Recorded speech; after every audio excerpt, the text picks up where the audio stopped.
Por que raios a máquina de expresso do CEO está chiando como um umidificador possuído pelo capeta outra vez? Resmunguei, engatinhando atrás do rack dos servidores com uma lanterna na boca e uma banana murcha de 2 dias no bolso. Aquela maldita máquina estava ligada no mesmo disjuntor do sistema de ar-condicionado da ala leste, uma pérola que só descobri depois do grande blackout causado pelo Lucas em 2011. Ninguém nunca documentou isso. Claro, ninguém além de mim documentava qualquer coisa por aqui. Mas eu sabia. Eu sempre sabia, porque minha memória é um arquivo vivo de todas as catástrofes mal resolvidas deste lugar. Aquela manhã começou como todas as outras nos últimos 21 anos. Eu, Marina G. Arantes, destrancando a porta do escritório às 6h47, exatos 23 minutos antes da abertura oficial, com a chave de latão original que me entregaram em 2002. Eu a lubrificava 2 vezes por ano, como se fosse um ritual sagrado. Você ficaria chocada com quantos executivos não conseguem girar uma chave se a fechadura resiste 1 milímetro. Eles assumem que está quebrada, como se o bom senso deles também estivesse. A equipe de limpeza, como sempre, deixou chiclete mascado na pia. Alguém do setor de produtos esqueceu um sushi na geladeira pequena durante o fim de semana, e o kombucha explodiu, deixando um cheiro que era um cruzamento entre vinagre e arrependimento. Tecnicamente, não era meu trabalho limpar. Não estava no contrato, nem nas entrelinhas. Mas adivinha quem raspou algas de uma geladeira inteligente com um calendário laminado e uma espátula de plástico? Esta mulher aqui. Alguns dias, eu me sentia a versão humana de uma fita adesiva. Segurava tudo junto, em silêncio, usada exatamente como se usa uma fita. Ninguém nota até rasgar. O CEO, Ricardo, ainda achava que eu era da recepção, embora meu cartão de visita dissesse gerente de operações e instalações. Minha caixa de entrada? Um caos com 3.200 e-mails urgentes, não lidos, de gente que não sabia trocar um cartucho de toner nem para salvar suas almas criptografadas. As coisas pioraram quando contrataram a nova diretora de RH, Clara, recém-saída de uma pós-graduação, cheia de jargões de tendências e dentes branqueados. Uma vez, ela me perguntou onde ficava a entrada do cabo Ethernet. Na parede, querida, respondi, no mesmo lugar para onde seu desempenho está indo. Ela não achou graça. Eu também não. Não sou nenhuma influenciadora de redes sociais, mas, pelo que sei, 97% das pessoas que ouvem essas histórias não se inscrevem no canal da vida real. É como chegar a uma festa com as mãos vazias e ainda levar um tupperware para casa. Então, vai lá, aperta o botão de inscrever, ajuda a manter as luzes acesas e a vingancinha rolando. Voltando à bagunça. Eu não frequentei faculdades chiques, não usava blazers que custavam mais que minha caminhonete 98, mas eu conhecia aquele prédio. Não como um gerente de propriedades conhece, com planilhas e vistorias. Não, eu conhecia como se conhece um cachorro velho, cada rangido, cada manha. Quais canos gemiam quando ia chover? Qual termostato pirava quando a umidade batia 70%? Onde o quadro de disjuntores rangia como uma casa de bonecas assombrada se você abrisse rápido demais? Eu mantinha a empresa respirando por picos de energia, inundações no banheiro e 3 COR cheios de decisões ruins. E eles simplesmente esqueciam.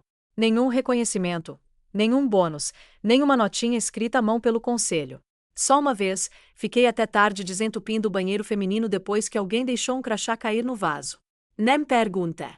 O antigo VP de finanças, Otávio, me deu uma barra de proteína mordida e disse: "Você é uma santa, Marcela." Meu nome é Marina. Corrigi. Em algum momento, parei de corrigir. Não queria ser a heroína.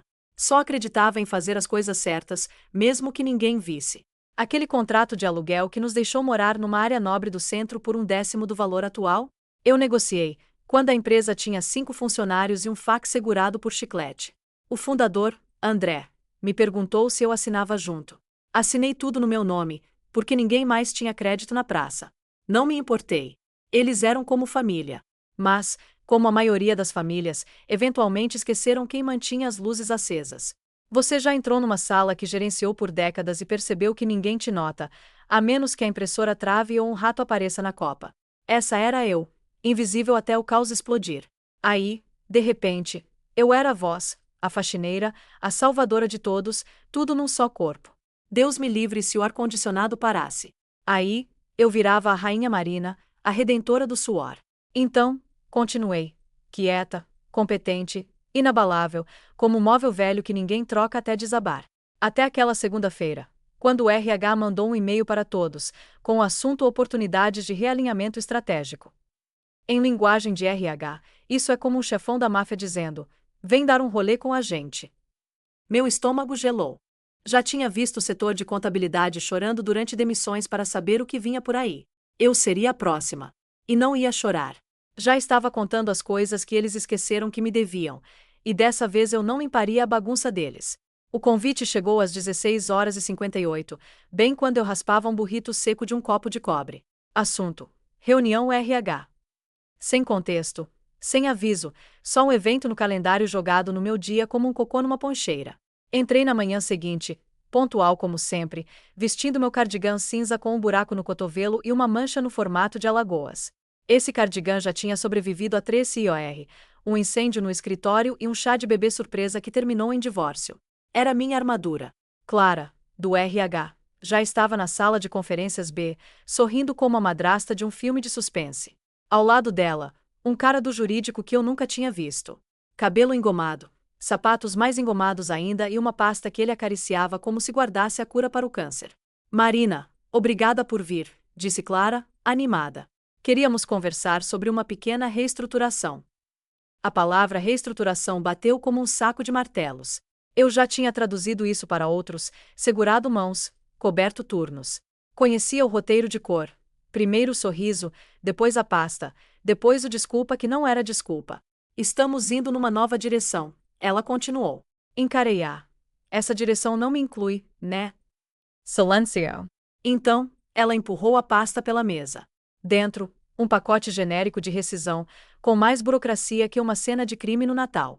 3 meses de salário, cláusula de confidencialidade, plano de saúde até o fim do mês. Que generosidade! A carta nem acertou meu cargo. Me chamaram de Marina J. Almeida, assistente administrativa. 21 anos, e ainda não sabia o meu nome. Hoje, vamos precisar do seu crachá e suas chaves, disse o advogado, com um tom monótono. E qualquer propriedade da empresa em sua posse. Respirei fundo, um suspiro que poderia rachar o drywall. Peguei minha bolsa e coloquei o crachá na mesa, como se fosse uma ficha de pôquer. Depois, as chaves, todas as 11, etiquetadas com minha caligrafia desde 2002, quando eu ficava até tarde reprogramando fechaduras sozinha. Tem certeza? Perguntei, olhos fixos em Clara. Ela piscou. Tem certeza que querem essas? Última chance. Ela me lançou aquele olhar de RH, simpático, sem sal, falso como margarina. Não é nada pessoal. Claro que não, murmurei, levantando. Só lembrem que vocês não podem demitir algo que nunca entenderam. Saí antes que meu olhar incendiasse o lugar. O sol parecia afiado na pele. A calçada zumbia com o barulho da cidade, mas eu estava anestesiada. Não chorei. Não na frente deles, não depois de 21 anos limpando as cagadas deles, consertando máquinas, acalmando estagiários em crise. Queria me esquecer? Tudo bem. Mas esqueceram demais. Não dirigi para casa. Parei no estacionamento de uma lanchonete, sentei no carro com o motor desligado e liguei para o Leandro. Leandro era filho do meu antigo vizinho, cresceu cortando minha grama e agora era advogado imobiliário, com um headset Bluetooth grudado na cabeça e um tique nervoso quando alguém mencionava arbitragem. Ele atendeu no segundo toque. Marina, tá tudo bem? Não, respondi, mas está prestes a ficar. Lembra daquele contrato de 2002 que assinamos? Pausa. Um assobio baixo. Aquele contrato. Ele disse. Sim, eles sabem. Sorri pela primeira vez naquele dia. Não era um sorriso caloroso, mas perigoso. Acabaram de pedir as chaves. Acho que tá na hora de entregar tudo o que eles pediram. Minha casa cheirava a limão e filmes antigos de guerra, minha forma de manter a sanidade. Joguei a bolsa perto da porta, tirei os sapatos e fui direto para o armário do corredor, onde guardava o arquivo. Nunca pensei que precisaria abri-lo, mas cá estávamos. A pasta era rosa choque, rotulada com caneta preta. Contrato 2002, Marina. Tirei-a com o cuidado de quem desarma uma bomba. Dentro, o contrato original, 7 aditivos, o recibo do tapete que comprei para o saguão antes de podermos pagar por móveis e 3 post-its com desenhos do filho do fundador, de quando o escritório era só uma sala acima de um restaurante tailandês. Há 21 anos, eles não conseguiam um contrato nem se a vida dependesse disso. Sem crédito, sem receita, só um laptop e uma linha de fax que parecia um guaxinim morrendo. André, o fundador, sentou à minha frente no boteco da esquina e disse: Marina, se você não assinar, vamos trabalhar na minha garagem. Minha mulher vai me matar. Não assinei junto. Assinei o contrato inteiro no meu nome, só até a gente se estabilizar. Ele nunca mais tocou no assunto, porque eu sempre renovava o contrato, lidava com o gerente do prédio, coordenava a instalação do ar-condicionado, a troca do carpete, o cheiro estranho na suíte B, um esquilo morto no isolamento. Eles nunca tiraram meu nome do contrato. Nem perguntaram. Sentei à mesa da cozinha, abri uma lata de refrigerante e li como se minha dignidade estivesse escondida nas letras miúdas. Página 12, seção 9b. A renovação do prazo do contrato requer aviso escrito do locatário com no mínimo 30 dias antes do vencimento. Li de novo. Conferi a data, 1º de agosto. Hoje era 3 de agosto. 2 dias atrasados. Eles não renovaram, não mandaram um e-mail, não houve sinal do jurídico, nenhuma palavra de Clara, nem um telefonema de pânico sobre zoneamento. Estavam ocupados demais, se dando tapinhas nas costas e brincando de troca-troca de cargos, para anotar o prazo mais importante da existência física da empresa. Dei um passo para trás na cadeira. Um sorriso lento e longo se formou no meu rosto, daquele tipo que surge quando o universo entrega as chaves do reino nas suas mãos. Não era só que me demitiram, era como me demitiram. Como uma mancha na janela, uma mulher descartável de meia-idade com uma pasta cheia de informações obsoletas. Mas veja, minhas informações gerenciavam aquele prédio. Eles esqueceram que eu era locatária legal. Agora, eles eram invasores com uma máquina de expresso barulhenta. Peguei o telefone e comecei a mexer. A polícia de seguro? Ainda no meu nome. Contrato de ar-condicionado. Renovado no ano passado, com meu e-mail direto. Serviços de limpeza? Só apareciam porque eu transferia o pagamento todo mês pelo fundo de manutenção do prédio. Contas de luz, água, internet. Passavam por uma conta empresarial que abri com a prefeitura em 2005, quando a energia caía toda vez que alguém usava o micro-ondas e a impressora ao mesmo tempo. Tudo ainda dependia de mim. Eu poderia ter avisado. Poderia ter mandado um e-mail com o assunto. Ei, esqueceram algo. Mas não era isso que eles fariam se os papéis fossem invertidos. Não, eles já estariam contratando o modelo mais jovem que não sabe resetar o quadro de disjuntores. Então, fechei a pasta. Tomei outro gole de refrigerante e decidi, pela primeira vez em 2 décadas, ficar quieta. Deixá-los sentir o silêncio. Deixá-los encontrar o abismo quando pisassem nele. A máquina de expresso seria a primeira pista, porque agora eles estavam invadindo. E eu tinha documento para provar. Usei meus sapatos de salto, aqueles que reservava para ocasiões especiais, para a reunião com o gerente do prédio. Não porque precisava parecer elegante, mas porque fazia um som firme no mármore, como se o mundo precisasse ouvir minha chegada. Tomás, o gerente, levantou os olhos do monitor quando entrei em seu escritório no 4º andar. Ele era o tipo de homem que sempre cheirava a toner e tinha 17 marca-textos na mesa, sem motivo aparente. Marina, disse, surpreso. Não achei que te veria por aqui de novo. Sorry. Digamos que estou em uma função legado. Sentei, puxei minha pasta e entreguei o contrato de aluguel. Acordos originais, todos impecáveis, até o post-it com o burrito voador que André rabiscou na renovação de 2009. Quero confirmar uma coisa, falei. Não houve pedido formal de renovação até 1º de julho, certo? Ele piscou, digitou no teclado como se devesse dinheiro. Não, nada da empresa. Nenhum registro no sistema. Presumi que estavam no mês a mês enquanto negociavam o novo acordo. Assenti, calma como uma lápide. Certo. Isso confere. A cláusula 9b converte em locação mês a mês se não houver aviso. Tomás recostou-se na cadeira, que rangeu como um joelho velho. Tecnicamente, sim. Tirei outro papel da bolsa, devagar, com a precisão de quem entrega um veredicto. Era um papel timbrado, com relevo dourado. Gostaria de notificar formalmente a rescisão do contrato de aluguel, efetiva em 30 dias. Suas sobrancelhas subiram tanto que temi um acidente de trabalho. Espera, você vai rescindir? Sim, respondi. Como locatária registrada, eles perderam o prazo de renovação. E já alinhei um novo inquilino. Engoli o seco. O novo inquilino era uma startup de bem-estar chamada Vida Verde.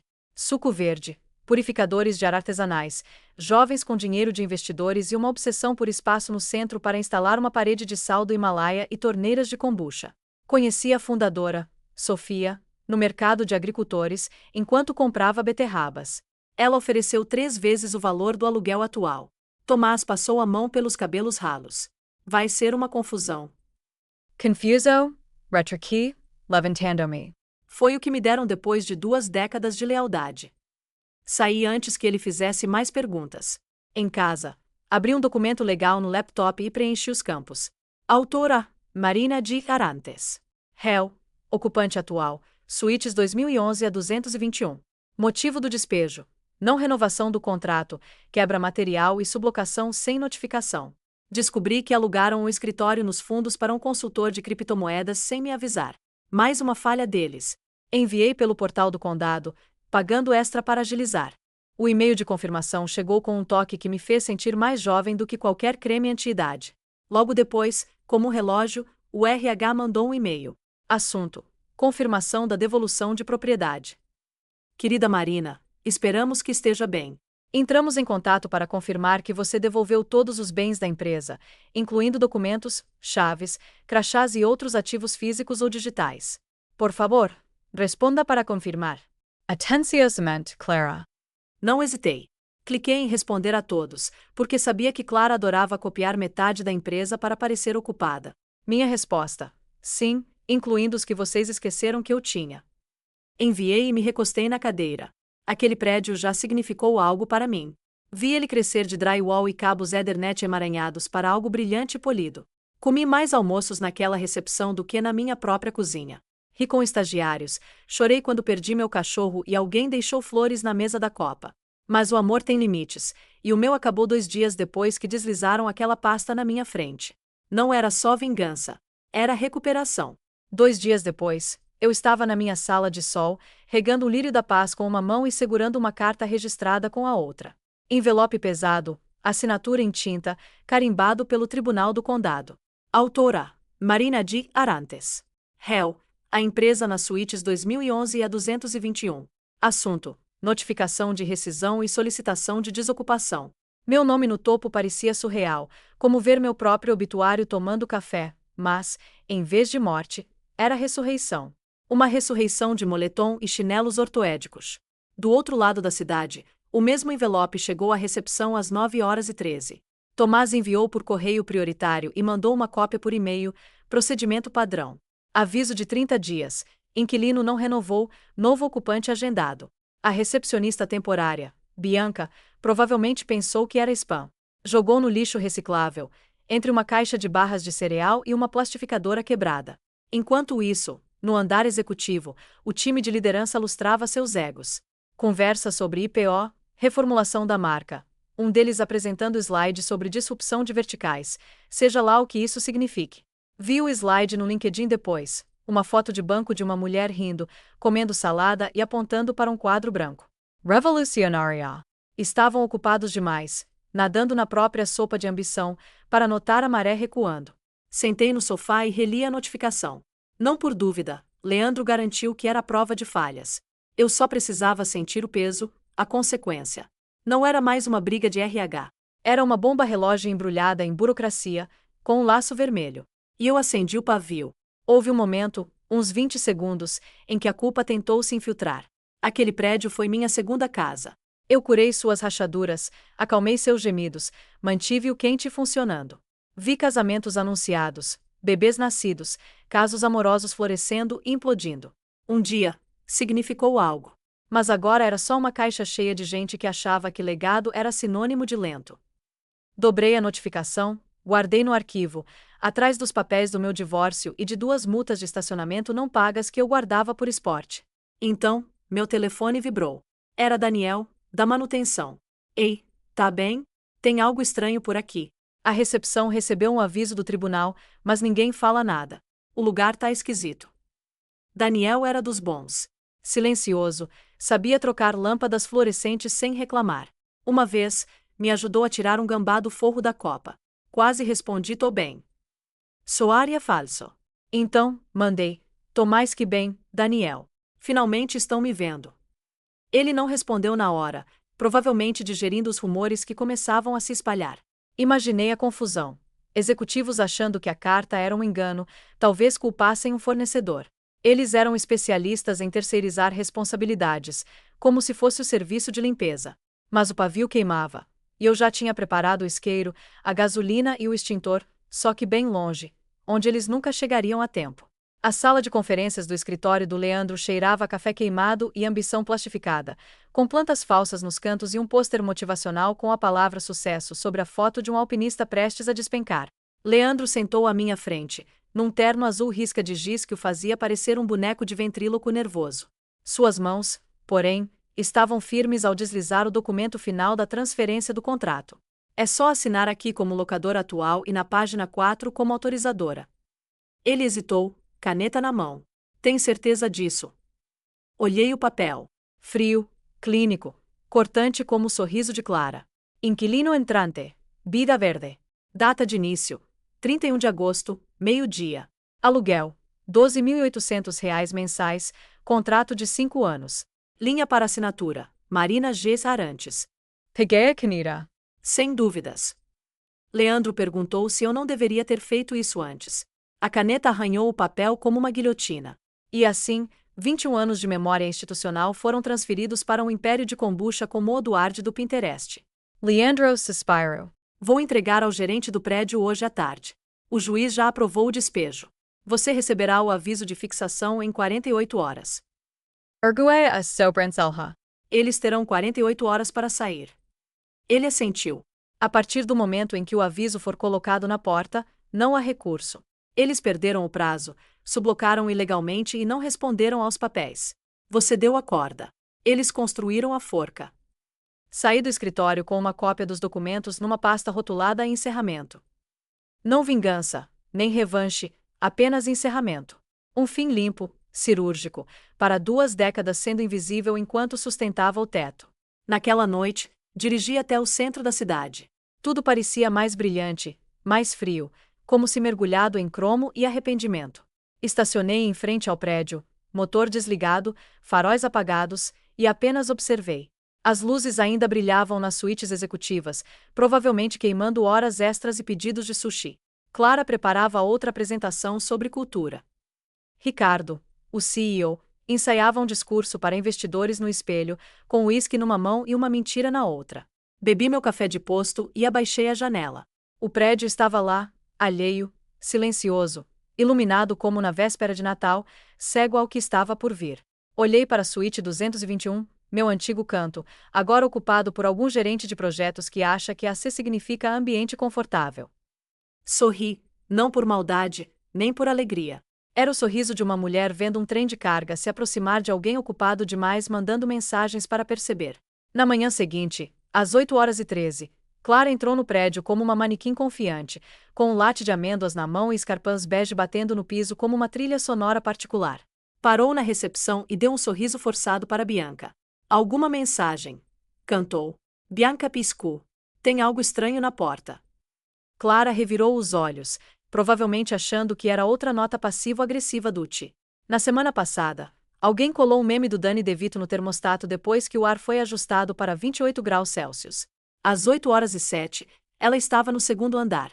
Às 8h08, parou em frente ao escritório do CEO, queixo desencaixado, como uma piton em churrasco. Um aviso de despejo fluorescente, laminado, preso na maçaneta com fita plástica. Assinado, lacrado, entregue. Notificação para desocupar o imóvel por quebra de contrato. 48 horas. Ela pegou o telefone, dedos tremendo. Ligou para a segurança, tentou arrancar o aviso, mas ele grudava firme como um veredicto. Às 8h30, Ricardo chegou, barba por fazer, Bluetooth numa orelha, achando que teria mais uma manhã para esmagar o trimestre. Encontrou Clara andando de um lado para o outro, o time de marketing espiando e um documento legal preso na porta como uma tela de game over. Ele leu, piscou uma vez, depois outra. Às 9h02, seu telefone tocou. Era Tomás, o gerente do prédio. Senhor Ricardo, disse, calmo e corporativo, confirmamos a execução da rescisão.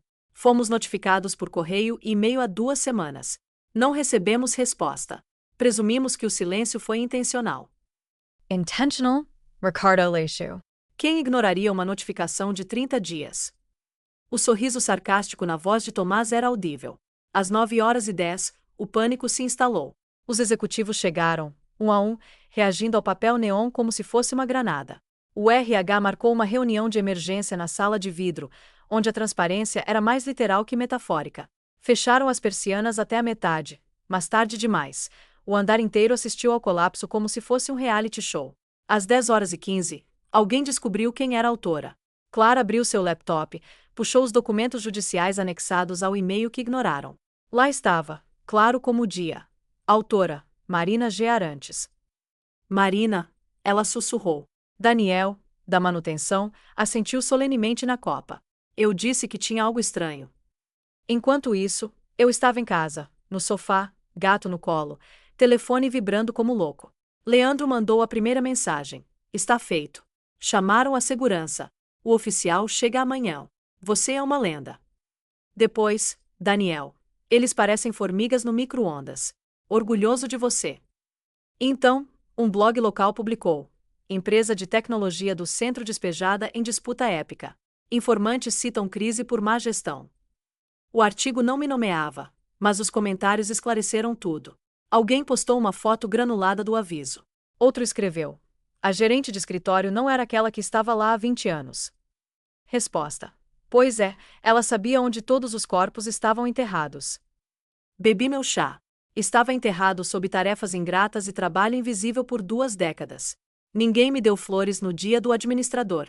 Ninguém notou quando fiquei até às 21 horas reiniciando o roteador com uma caneta. Mas agora estavam notando.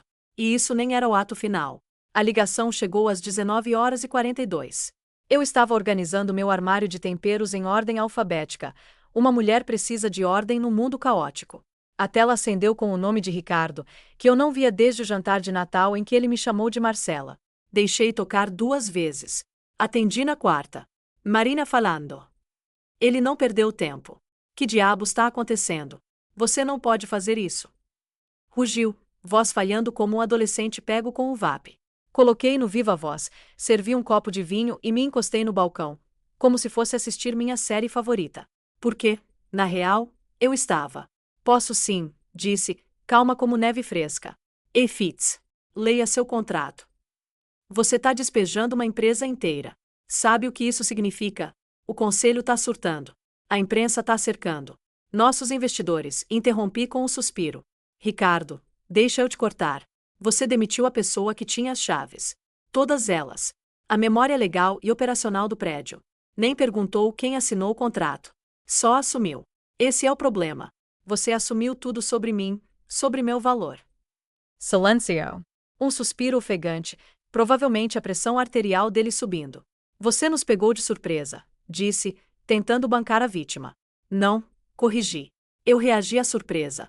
A diferença é que eu estava preparada. Abri meu e-mail, redigi uma mensagem para Ricardo, com cópia para o jurídico e Daniel, da manutenção, só para apimentar. Assunto: propriedade da empresa, conforme solicitado. Corpo: anexo está o contrato de locação original, com alterações, cláusulas de sublocação e violações que vocês não revelaram. Como pediram confirmação da devolução de documentos da empresa, considerem esta resposta. Anexo: rescisão-contrato. Cliquei em enviar enquanto Ricardo ainda respirava pesado no telefone. Isso não vai cair em você, rosnou. O conselho vai fazer o que sempre faz, interrompi, girando o vinho na taça. Se proteger. Talvez te joguem aos lobos se estiverem com fome. Mas não vão me chamar, porque a Vida Verde já depositou 2 meses de aluguel. Isso calou. Continuei. Só para esclarecer, eu não traí a empresa. Só parei de carregá-la nas costas. A linha ficou em silêncio por segundos, depois desligou. Expiry. Não sorri, não ironizei. Apenas fiquei ali, sentindo o peso dos anos deslizar dos meus ombros como tinta velha numa tempestade. Os novos inquilinos começariam a se mudar na segunda-feira. A Vida Verde já tinha um banner de boas-vindas. Sua vibe começa aqui. Não era minha estética, mas eles pagavam em dia e sabiam ler um contrato. Enquanto isso, a antiga empresa corria para achar um espaço temporário que não fosse uma sala de conferências de shopping ou o condomínio caro do CEO, com Wi-Fi instável. Levei minha taça para a cozinha vazia, brindando aos fins, a alavancagem, a ser subestimada até ser tarde demais. Eles queriam a devolução dos bens da empresa. Eu devolvi com juros. Na sexta-feira, a empresa entrou em pânico total, enviando e-mails para todos os proprietários comerciais num raio de 16 quilômetros. Dizem que tentaram subornar Tomás com ingressos para shows e promessas de oportunidades de gerenciamento de reputação. Um executivo ofereceu uma parceria fundadora em bem-estar. Tarde demais. O contrato com a Vida Verde estava assinado, reconhecido em cartório e emoldurado no novo escritório da fundadora. Suite 221. Ela já escolhia papel de parede com folhas de eucalipto e frases positivas. A empresa de tecnologia foi despejada como uma república estudantil que esqueceu o aluguel por um semestre. Segunda-feira chegou como um piano caindo do 10º andar. Eu estava na varanda, com uma caneca de café preto e um rádio tocando rock clássico, enquanto o caos acontecia a 4 quarteirões. O céu estava azul, os pássaros cantavam. Na rua, os antigos queridinhos do centro empurravam cadeiras ergonômicas e cápsulas de café para um caminhão de mudança. Clara usava óculos de sol do tamanho do próprio ego, falando ao telefone como se negociasse a paz mundial. Alguém colou um papel no caminhão. Realocação estratégica. Boa tentativa. Uma multidão se formou. Pessoas filmavam. Então veio a cadeira. Ricardo, de terno bege, com manchas de suor e rosto vermelho, perdeu o controle. Uma cadeira dobrável voou de suas mãos e bateu no caminhão, ecoando como um símbolo triste. Alguém postou o vídeo com a legenda: quando o karma do seu escritório bate mais forte que seus planos de IPO. 3 horas depois, estava em todos os sites de fofoca corporativa. Comentários: despejaram ou desligaram o ego dele. Lançar cadeira não muda leis de zoneamento. Em casa, bateram a porta. Era um entregador com uma cesta embrulhada em celofane, frutas orgânicas, chá de lavanda, gomos de cúrcuma. Um bilhete em cursiva: Marina, obrigado pelo espaço e pela história. Cuidaremos bem dele. Equipe Vida Verde. Ri, um riso profundo, daqueles que não vinham há tempos. Coloquei a cesta no balcão, servi um copo de sangria e fui ao corredor. Na parede, ao lado das fotos da minha família e do meu primeiro contra-cheque emoldurado de 1981, pendurei um gancho de latão. Da gaveta, tirei a única coisa que guardei: a chave original do escritório. Pendurei-a como um troféu.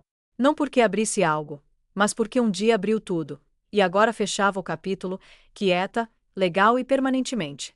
Valeu por ficar por aqui, lendas da Copa. Assinem para mais caos. Vamos fazer sua antiga gerente derramar café de medo.